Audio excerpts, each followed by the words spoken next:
Okay. All right, hey, Mr. Fabella, on the other side of things, what did we end up talking about yesterday? What's the last thing we talked about? You can peruse your notes to see if you'd like.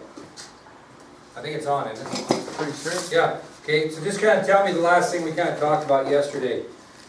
For those of you that weren't here, if you look at the outline I gave you, we're talking about Native Americans in the United States, and we've covered a plethora of information. We talked about the Native American concern in the West. We talked about the Plains Indian way of life. We talked about the Fort Laramie Treaty. We talked about the role of the Plains Indian male, both as a provider or hunter and a protector or warrior. Then we specifically went into the role of the hunter and the role of the warrior. Talked about lots of different things. Then we talked about the building of forts along the Bozeman Trail. We mentioned Fort Reno in Montana, Fort C.F. Smith in Montana, and Fort Phil Kearny, which is actually by Sheridan, Wyoming. And we went through some things on that and talked about that fort in particular. And so I'm going to ask Mr. Fabella to tell me if he could, because I know he got it written down, the features of Fort Phil Kearny. Tell me about Fort Phil Kearny. Give us a picture. If I was to try to imagine what it looked like, you could look in your notes and I give you 4 or 5 features about it. I bet you wrote those down, didn't you? Yeah, no, I guess. Huh?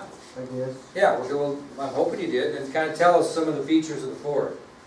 It covered 17 acres. Very good. Has 8 feet high walls. And why did that seem, like I talked yesterday, that didn't seem very high. Why is 8 feet walls high enough, even though it doesn't seem very Because high? all the soldiers are really small. Soldiers were shorter in those days. Okay, keep going, doing good. The soldiers ate. Well, no, talk about the fort. Oh, talk about the fort. I have no idea. Did you have any more? Oh no, that Go ahead. tallest peak is like the pilot thing. Well, we'll talk about that, but tell me more about the fort. You were right, it covered 17 acres, the walls were 8 foot high. What else? Did you write nothing else down? James, help out. You got the big old flagpole in the middle. 100-foot flagpole right in the middle. What else? That's what we got. Lane, you got another one? Did you write that down yesterday? Huh? These soldiers now are gonna 9 feet. Well, that's not, yeah, but I don't want to know that yet. I want to know the features of the fort. 17 acres, 8 foot high wall, 100-foot flagpole in the middle. Had 2 pretty important things in the middle of the fort that they used for different things. Garrett? Did they have? Did you guys leave your notes in Mr. Beginner's? Yeah, they had They turned them in to get graded. Oh, probably be Is better that if the you brought them mountain? back. Was the mountain thing in the middle so they could look for like? No, the How many logs was used in the construction? 17,000. 4,000. And what did they have? What 2 things they had to help them build furniture and cabins and such?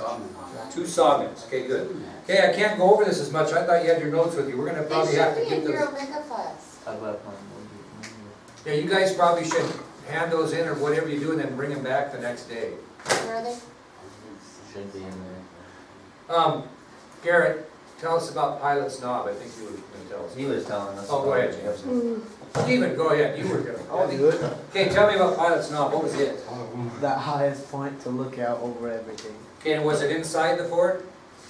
Yes. Was it No, inside? it wasn't. No, just outside the fort. It was the highest peak along the ridge. Okay? All right. Miss Ariano, tell me kind of some of the living conditions of the military infantry, not the officers, but the soldiers. Tell me a little bit about their life, what things were like for them in the fort. They had dirt floors, they had to eat like hardtack and coffee and lard and brown sugar. Okay? And it was cold. Okay? What was their treat when it got cut off after the colonel? The found it? dollar pies that the lady was on. That black lady made dollar pies for the soldiers, but then when Colonel Carrington, who headed up Fort Phil Kearny, found out that the military flour was being used for the pies, he cut it off, which caused bad morale among his troops. Why didn't soldiers eat better? Santos, why did they have to eat hardtack and coffee and lard and old pork? Why did they go shoot 5 or 6 deer in the forest to eat? They were conservative? I don't know. They were who was conservative? Who was conservative, Stephen? I have no idea. How about you? Huh? Huh? They weren't. Well, no, I'm talking about, why didn't they go out and shoot 5 or 6 deer and eat them? The Native Americans were waiting until attack. Right, Colonel Carrington was the one that was conservative. He was not interested in having his soldiers go out and hunt and be killed. So he had very, very conservative views, and he didn't let the soldiers go out much. When were they allowed to go out, mainly? When they were going to get stuff. Like When they're going to get logs and stuff to build the fort. Okay, explain if you would, Billy, the lifestyle that the officers had at Fort Phil Kearny. Well, they had nice big houses, Okay, they ate good meals. very good. And Colonel Carrington had a big house, 48 feet by 22 feet, with a 22 by 13-foot kitchen. And who was living in his home with him? Anybody remember? Butler. Butler George, Does he have a wife? wife and 2 children. So he had a lot easier than the soldiers. Okay, now that'll move us on, if you got your little sheet out, to our next subtopic, which is the Indian issue at Fort Phil Kearny. Okay? Now, Indians were a bit conservative, and they would not attack a fortified military fort. So as long as the soldiers and civilians stayed inside the 8-foot walls of the fort, they were not in danger. Okay? The Indians were just not going to attack that. So the Indians believed the only way they could kill the soldiers and get rid of the fort would be to do what? What would you do if you were them? What would you try to do? Burn it down. What? Burn it down. No, they're not going to do that with people there. Try Don't you? to convince them to come out. Yeah, try to lure them out somehow, outside the gates. Now, Lodge Trail Ridge, it's kind of an interesting thing, we don't have a whiteboard here, but Lodge Trail Ridge, the fort's setting here, and Lodge Trail Ridge is over here, and over that ridge is where they wanted to lure, you know, soldiers and civilians, because once they got over Lodge Trail Ridge, they were going to be in a basin, so to speak, a bowl, so to speak, surrounded by hills, and they would be easy targets. So the Indians were constantly trying to bait them over Lodge Trail Ridge. Okay? Well, on December 21st, an important date, on December 21st, 1866, soldiers were finally baited, and the result became known in Western U.S. history as the Fetterman Massacre. So again, it was on December 21st of 1866 that the Native Americans accomplished their goal and finally baited the soldiers over Lodge Trail Ridge, which resulted in what we know in Western U.S. history as the Fetterman Massacre. Okay? That's your next subtopic, is the Fetterman Massacre. Well, here's how this worked out. On that date of December 21st, 1866, lookouts at Pilot's Knob signaled back to the fort that a wood train was under assault by Indian warriors. Okay, they sent out a wood train to get wood. Lookouts on Pilot's Knob were looking down that area, watching the wood train, and they reported or signaled back to Fort Phil Kearny that that wood train was under assault by the Indians. Okay? So someone was going to lead a military charge against those Indian warriors, and it just so happened that Captain William Fetterman, who's on your sheet, requested he be given permission to lead soldiers out to relieve the wood train. Okay, because they were under attack. So Captain William Fetterman requested from who? Who did he request permission from? Come on, guys, it's on your sheet there. Who's the commander of Fort Phil Kearny? Oh, yeah. Phil Kearny. Carrington. Carrington. So Fetterman goes to Carrington and asks for permission to take his soldiers, a command out to relieve the wood train. Carrington granted Fetterman's request. So Fetterman led 83 soldiers out of the gates of Fort Phil Kearny. 83 soldiers.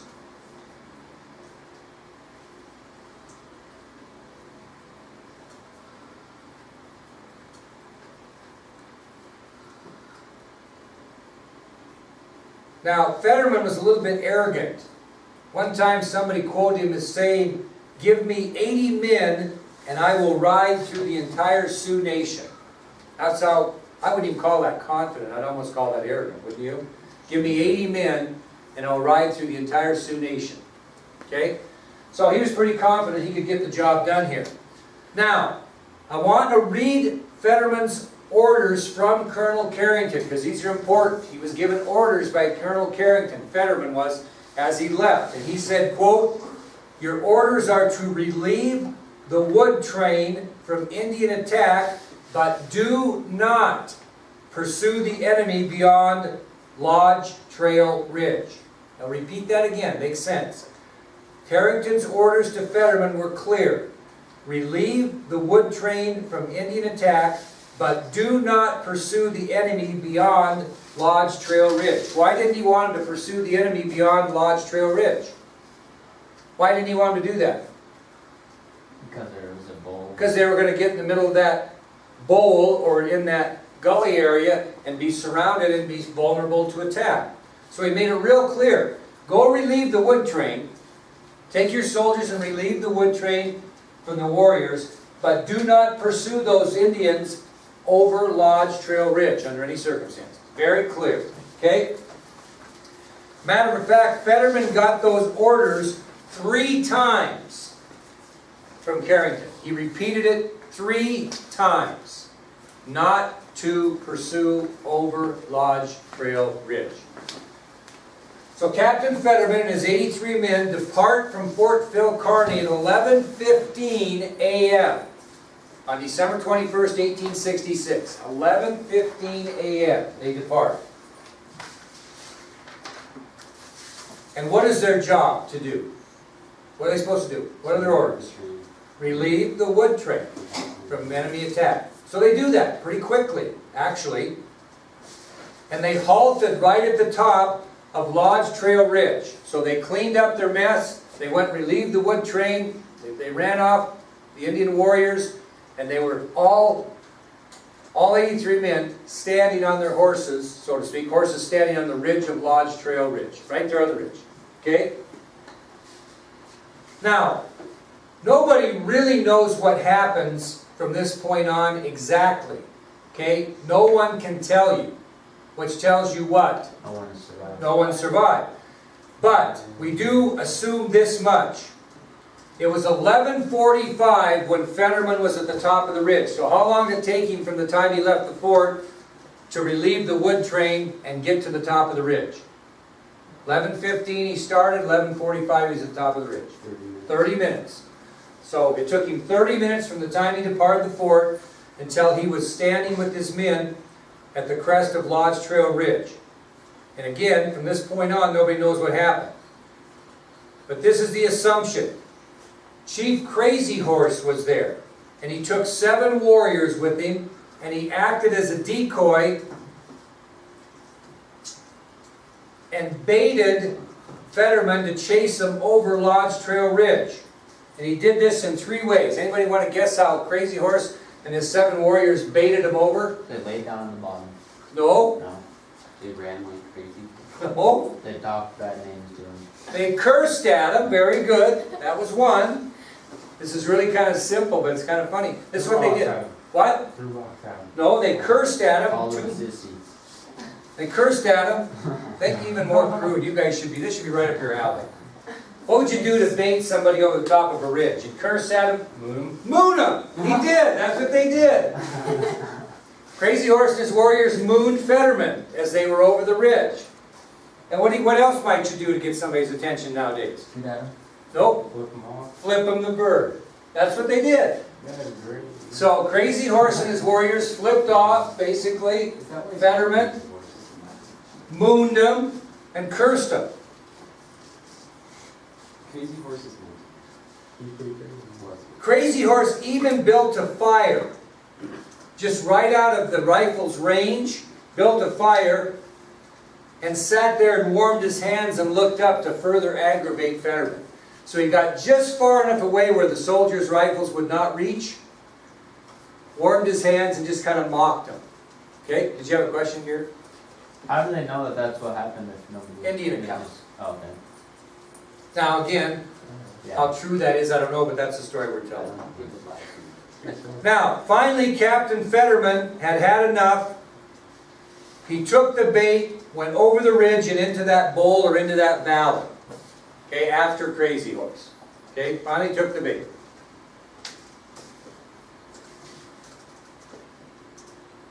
In that bowl, there were over 2,000 Sioux warriors That'll do it. against 83. So they go down into the valley, into the bowl, and on both sides of the ridges, all the way around the ridges, are approximately 2,000 Indian warriors. So what were they? They were sitting ducks from all sides.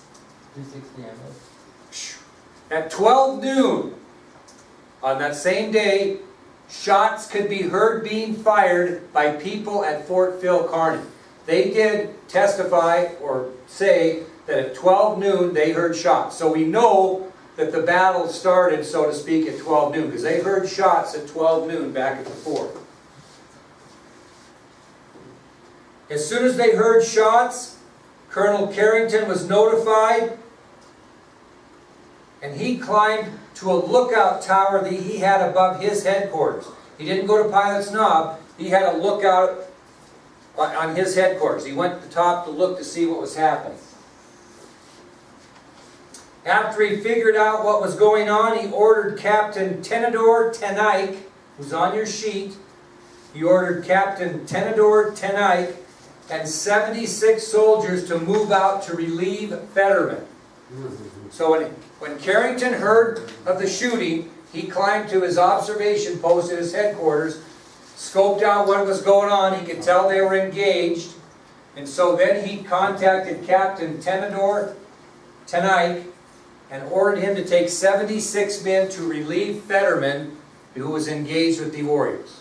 Okay?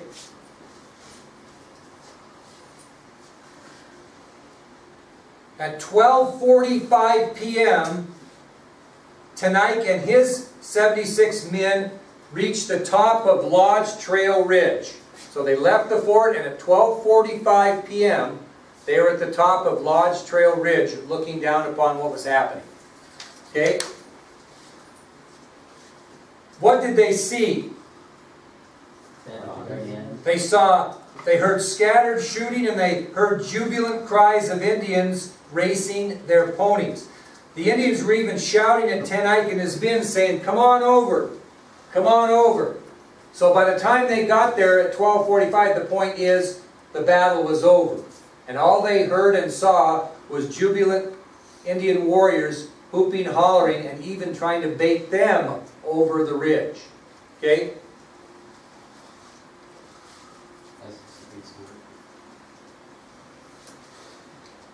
Tenike couldn't see any dead soldiers. Why couldn't he see any dead soldiers at that point? There's so many Indians. That's exactly right, Garrett. There were so many Indians, he didn't see the dead bodies until the Indians left. As he stood up there with his men and watched, all he could see was Indians. As soon as the Indians left, then he could see Fetterman and his soldiers in the valley. You know how high the ridge is? Like how deep it is? Oh, I've been on it. I don't know the elevation of it. It's probably 600 feet maybe, or 1,000 feet above. I mean, they didn't come up after them. Indians weren't really in most instances attackers, you know what I mean, unless they had you at a disadvantage. So for them, you might think, well, why didn't they run up the valley and get after his men? That just wasn't what they did. Okay? If his men would have come down, would they have taken him on? Yeah. So again, Indians shouted at Tenike and his men to come over the ridge. For several minutes, Captain Tenike, and he could see no sign of Fetterman's command, but when the Indians withdrew from the valley, dead soldiers could be plainly seen.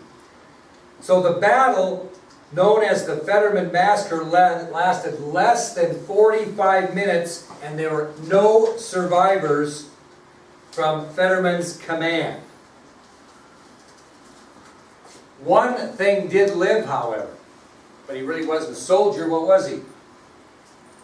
One thing survived. The train driver. A dog. Wow. And one warrior proclaimed, "Let the dog go back and tell the soldiers what will happen to them if they attack the Sioux." Other warriors wished that nothing be left alive. So what did they do? Should have shot the dog. Okay, so there was a survivor, a dog. And one warrior proclaimed, "Let the dog go back and tell the soldiers what will happen to them if they attack the Sioux." Other warriors said, "No, we don't want any surviving thing at all from this battle to make a point," so the dog was shot. Well, Captain Tonight stayed on top of Lodge Trail Ridge until the Indian forces had completely vanished. Okay, because why? Why did he stay up there until they were completely vanished? Why did he give them a lot of time to be gone? Because he wanted to make sure they were gone and not attacked it, right? Until they can cover the body. Yeah, so he went down, finally, cautiously, and he witnessed dead men laying naked and mutilated. It was cold, December. Blood actually was frozen in their wounds. It was that cold. So remember, this happened December 21st in Sheridan, Wyoming, or in that area by Story. So it's going to be pretty cold, isn't it? So he found dead soldiers, mutilated, and their blood was even frozen in their wounds.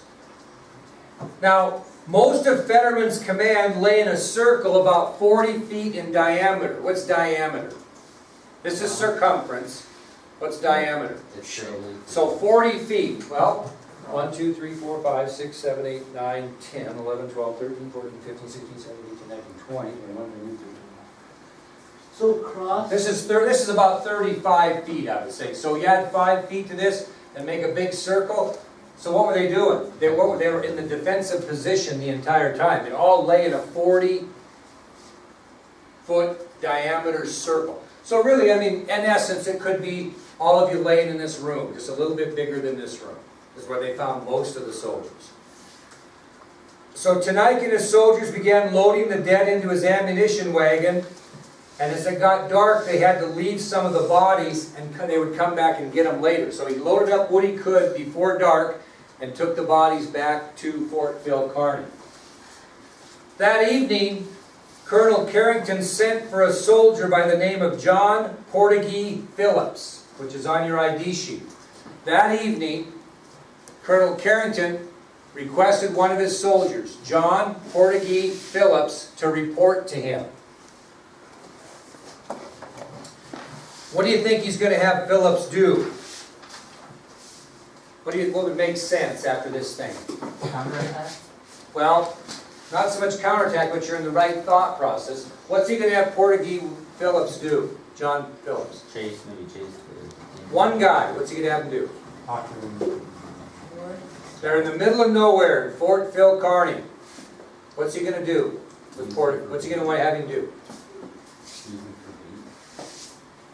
No? Think about it. What would you do? You're sitting there, you've lost. You were already concerned about being short soldiers, right? That's why you never let anybody go out. And now you lost 83 people in 45 minutes. What are you going to send for? Reinforcements. So very good, Savannah. He sent John Phillips to Fort Laramie with a message to bring reinforcements. Because he was concerned they would be, if the Indians attacked, they would be wiped out. So the evening of the Fetterman massacre, on December 21st, Colonel Carrington dispatches John Portugee Phillips and gives him a message to take to Fort Laramie asking for reinforcements. How far is it from Sheridan to Laramie? Quite a ways. Yeah, okay, good point. Phillips took 2 other men with him and traveled 196 miles in blizzard conditions with this message. He traveled 196 miles with 2 men with this message in blizzard conditions on horseback. With 40 miles left to go, he left the other 2 guys behind and delivered the message personally at Fort Laramie, arriving on December 26th. So it took him 5 days to get there. And he went 236 miles total in horrible weather. So he left the evening of the 21st of December, took 2 guys with him, traveled 196 miles. He relieved the 2 of their responsibility and did the last 40 miles on his own. It took him 5 days to deliver the message to Fort Laramie. 236 total. Now, in western U.S. history, Phillips's ride from Fort Phil Kearny to Fort Laramie might be compared to what other famous ride? Paul Revere. Very good, Savannah. In western U.S. history, you would compare Portuguese Phillips' ride with the famous historic ride of Paul Revere announcing the British were coming in the Revolutionary War. Was that important? Well, what did they do the following morning back at Fort Phil Kearny?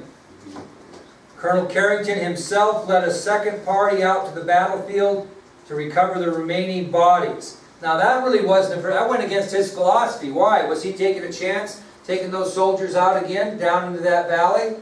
Is there a possibility those Native American warriors could be waiting for them to work those people over too? Is that possible? Yeah. Well, so that was quite courageous. Okay? So that showed great courage on the part of Carrington to do that. Where do you think they buried those soldiers? They actually put 2 to a box, 2 to a coffin. Stephen, where do you think they went? Before you fall asleep, we've got to answer a couple questions. Where do you think they buried those soldiers? Initially. Outside the fort, maybe? Yeah, where though? You're right there. Where? Stephen, come on, where'd they bury it? In the ground. In the ground, 6 feet. Where? At the base of what? Over the wall. The ridge. Pilot's Knob. Oh. At the base of Pilot's Knob is where they were buried. Okay? It was so cold that the soldiers on burial detail had to build fires to warm the ground before they could dig the graves. It was that cold. Now, officers that were killed, I should rephrase that because here the infantry takes it in the shorts again. 2 infantry for 1 coffin, 1 officer per coffin. So the officers that were killed were buried in 1 box, and the infantrymen were buried 2 to a box, at the base of Pilot's Knob. Are they still there? That's my next question. Where do you think they're buried now? They zoomed them and moved them. Where do you think they are? Anybody want to guess? And the Sheridan Cemetery. Nope, good guess, but In the nope. bottom of the river. More of a famous place. Well, Civil War. Arlington? Nope, that's a good guess, but not that far away. They buried him along some other infamous fallen soldiers. World War II. What's going to happen in 1876? Custer's left. Custer is going to get annihilated at the Battle of Little Bighorn. So they were dug up and reburied at the Little Bighorn Battlefield National Cemetery. And if you ever go there, it's kind of cool, now that you know the story, because you can see a whole line, all 83 are buried in 1 and 2 rows at the Battle of Little Bighorn Cemetery, right there, Fetterman. You can see Captain Fetterman, all right there. Now, we've talked about casualties on Fetterman's part. Do you think there are any warriors killed? Maybe a few. Huh? Maybe a few. But What did most of them die from? Pat Tillman. Anybody heard of Pat Tillman? Are you serious? What did most die from? I had a question. Did they leave them in the same coffin, or did they take them out and put No, them they in buried him separate- individually. They buried him individually when they took him to Custer Battlefield. What'd you say? No, what did most Indians die from at the battle? Oh. Hypothermia. Huh? No? A gunshot. Well, gunshot wounds is right. Think of the battle site. What were we in? Yes. So which way were the soldiers shot at from? Which direction?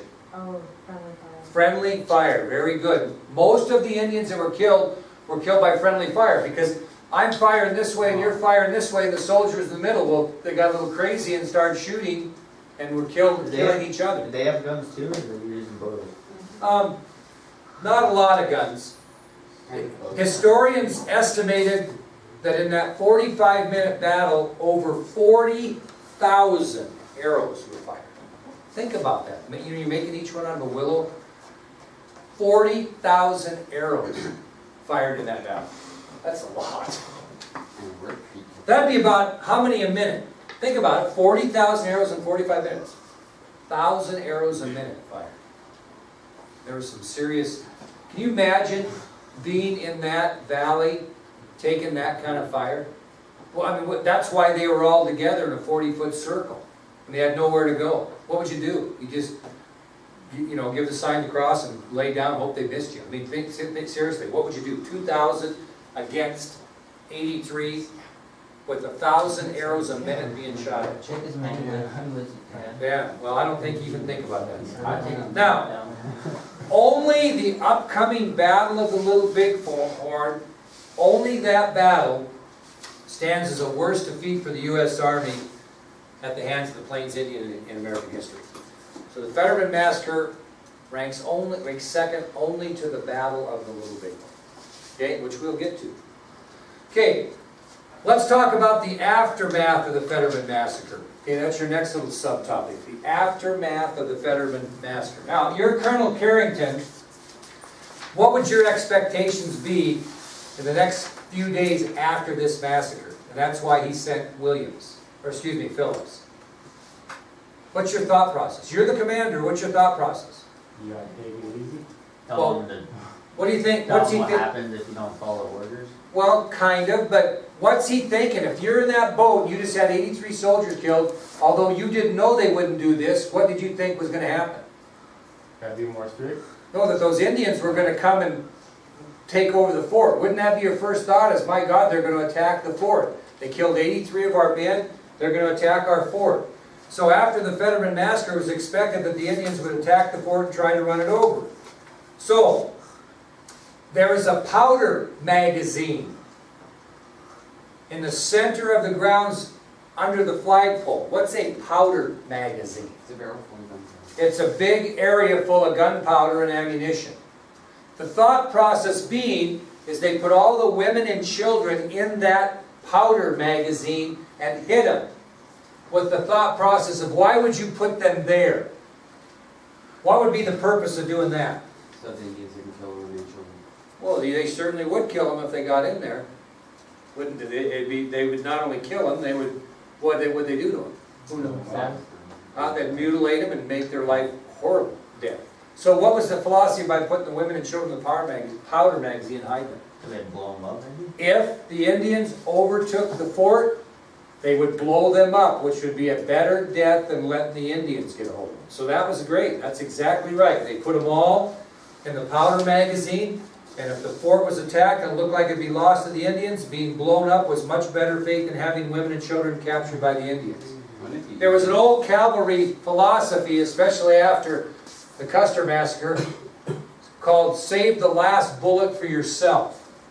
With the idea being, if you're going to be overrun by hostile warriors, you're better to have one bullet left to take your own life than submit yourself to letting them do it for you, because they would make it miserable for you.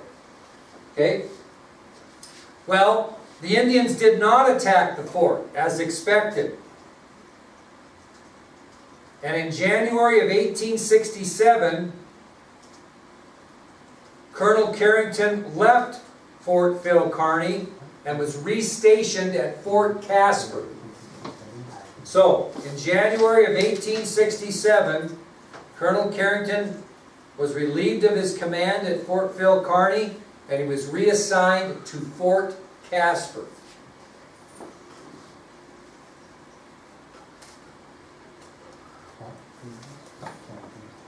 Well, in 1868, the Bozeman Trail was abandoned by the U.S. military. So what happened to Fort Phil Kearny, Fort Reno, Fort C.F. Smith, when the decision was made by the U.S. government to abandon the Bozeman Trail? Those forts were abandoned or vacated. So in 1868, the Bozeman Trail was abandoned by the military, and with that, Fort Phil Kearny was also abandoned. They left it there. So what did happen in August of 1868? Indians burned the fort. Cheyenne Indians came in and burnt the fort to the ground. Yep, and that was the end of Fort Phil Kearny. Kind of an interesting story though, don't you think? Now I think I'm going to emphasize to you, you guys, I don't know, you're weird kids who do different things and they like different things. I've been to Fort Phil Kearny. I've been on top of Pilot's Knob. I did a big field study many years ago when I taught history in Montana. And like I said, the great thing, if you ever get in the Sheridan area, go to Story, Wyoming, and go to Fort Phil Kearny. Because you go to a visitor center there, and basically all you see is a sample of the logs, how they were, about maybe from patina to me is about how long it is, and you can stand on it and see it. And all it is an open field. And you can just imagine what it looked like from the description I gave you, and you can see Lodge Trail Ridge, and you can go on top of that. And you can look down in the valley. I've been in the valley. And you can see what's up. If you ever get by Sheridan and think you have nothing to do, say, hey, Mom or Dad, let's go over to Fort Bill Kearney and take a look at it. Because now you know something about it. Okay? All right, let's move on to another little subtopic then, which is the emergence of George Armstrong Custer. What do I mean by the emergence? How he came into being, how he became what he was. Okay, the emergence of George Armstrong Custer.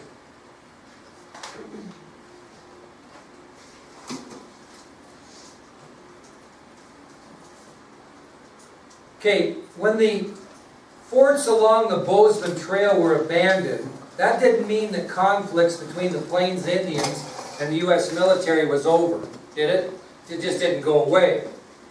Now, one event happened in the summer of 1874 that really changed things forever for the Sioux Indians. And it happened in the Black Hills of South Dakota. What happened in the Black Hills of South Dakota before 1874 that got our attention? Anybody know the story there? Gold. Gold was discovered on land that was whose land? The Sioux. But it wasn't really their land. Well, But they lived with. yeah. Sioux land, that's what it was considered. Now when gold was discovered, Custer was sent to the Black Hills as part of what was known as the Black Hills Expedition of 1874. And Custer went there simply to look the situation over, to see what needed to be done. Now when Custer arrived in the Black Hills, he was quoted as saying to reporters that went with him, gold was so plentiful you could pick it up off the ground. You didn't even have to mine for it or pan for it. It was so plentiful in 1874 you could pick it up off the ground. Now you're thinking to yourself, Custer told reporters that? Custer was quite an egotistic man. Whenever he went out, he always took somebody to write a story. Okay? And he had reporters that traveled with him. And they went to the Black Hills Expedition with him in 1874, and he was quoted saying to a reporter that gold was so plentiful in the Black Hills, you could pick it up off the ground. Now, the tough thing about the Black Hills, they were Sioux lands, but what type of lands were they for the Sioux? Very mountainous. Yeah, but I mean, not so much that philosophically. Sacred land. They were burial grounds. They were very sacred burial grounds. Many a Sioux warrior, Sioux family were buried, so to speak, in the Black Hills. And prospectors wanted to go to the Black Hills. Why? Because there was a whole bunch of gold there. Not only did prospectors want to go to the Black Hills, but President Ulysses S. Grant wanted the Black Hills as well, because he wanted the government to own them so they could have the gold, because the country was still in poor financial shape from the Civil War. Okay? So President Grant saw this as a great opportunity to replenish the treasury of the United States. So he tried actually to do the right thing and tried to purchase the Black Hills from the Sioux. He actually made that attempt. But one Sioux chief put such a high price on the land that they couldn't purchase it. Who was he dealing with? Who was he negotiating with, President Grant? Huh? Nope, Red Cloud stunk it up in the Fort Laramie Treaty. He was the old guard, easy pushover. Who's the hard ass? Huh? Well, he's not. He is, but he's not the top chief. Sitting Bull. So Sioux Chief Sitting Bull, who was the head chief, so to speak, of the Sioux, listened to Grant's offer, and he put such a high price on the land that the United States could not purchase it. So, if the Army, excuse me, I kind of gave it in. If the government couldn't purchase it, what was their next step? Take it by force. So Grant made the decision, the Sioux will not sell us this land for a reasonable price, which we think is reasonable. then we will take it by force. And what was Custer doing there? Scouting out the situation to see what could be done. Well, finally, in 1876, two Civil War generals, maybe you've heard of them from your history class. Who's two famous Civil War generals on the North? See if you can get it. He was the South. North. Who were two famous generals? Anybody know? Custer. Well, he was, but more famous than him. Custer made his fame, we'll talk about that in the Civil War, but who were the big-time Civil War generals?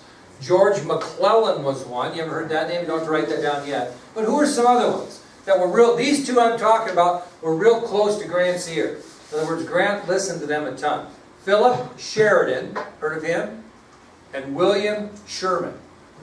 Okay? So the two Civil War generals that continue to be generals that had President Grant's ear were Generals William Sherman and Generals Philip Sheridan. And they convinced Grant that we need to solve this Indian problem once and for all. We're done messing with these guys. We're going to kick ass and take names. We've had enough. Okay? We fooled around. We fooled around. President Grant, it's time to make a plan and end this forever. Okay? We'll get to that in a minute. Well, before you throw your military in there to end it forever, what might you do to the Plains Indians as a courtesy first? Well, you already tried that and it didn't work. So when you negotiate and it doesn't work, before you, oh, it's kind of like this. Let's make this. Okay. I got, Mrs. Staley and I are in high school. Okay. Kind of wanted to date her. But somebody else wants to date her too. And I say to this guy, listen, Mrs. Staley and I are going to be a couple, so you just get out of the way. How much do you want just to get out of the picture? Oh, right. Okay, not yet. And he puts a price on Mrs. Staley that even as beautiful as she is, I can't pay. Okay? So, now I'm going to have to fight him for it. I'm going to fight him, and I'm going to end that guy for all. We're getting a fist fight and beat hell. Okay? But before I do that and put myself in harm's way, since I tried to negotiate with him to date Mrs. Staley, and my only option now, I feel like, is to beat the heck out of him, get in a fight. What is one more step I could take to him? Before I hit him, I'm going to say what? Well, I'm going to give him Time limit? I'm going to give him a choice or an ultimatum. And that's what the government did. So I go up to this guy and say, listen, I'm going to give you one more chance to let me date Mrs. Staley. And if you don't, then I'm going to have to beat you up. Okay? Well, that's kind of what they did. Okay? The United States sent an ultimatum to the Indians. They were to return to the reservation by January 31st, 1876, and if they refused to return to the reservation, they would be deemed hostile by the government. And once they were deemed hostile, we had the right to do what? Exterminate. Remember? Containment, extermination. Did we not talk about that yesterday? We're trying to contain them by putting them where? On the reservation. And they have till January 31st of 1876 to get on the reservation and be contained.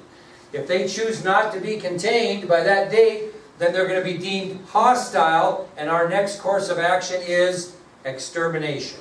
Okay? Well, the Indians simply did not respond to the ultimatum. And historians will give you two reasons why they did not respond. They didn't say yes or no. They didn't say anything. They didn't respond. What might be one reason they did not respond? They probably didn't even get the correspondence from the government. Even though the government claims they did, they probably didn't even get it. But the second reason, which kind of came first, but that was very good, Savannah, it was in the middle of winter. Were they going to move from their villages to the reservations in the middle of the winter? No.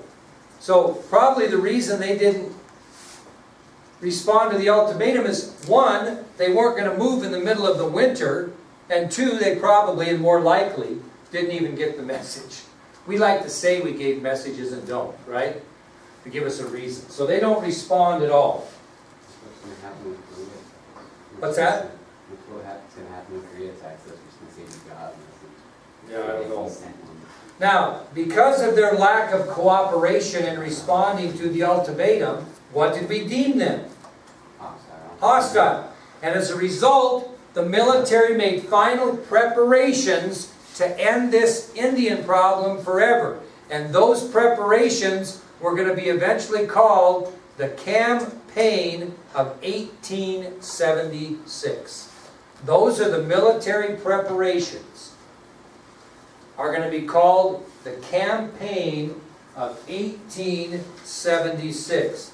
And I'll just give you a prelude here. The Campaign of 1876 is going to result in what? What? What's it going to result in? It's going to result in the Battle of the Little Bighorn. How'd that turn out for us?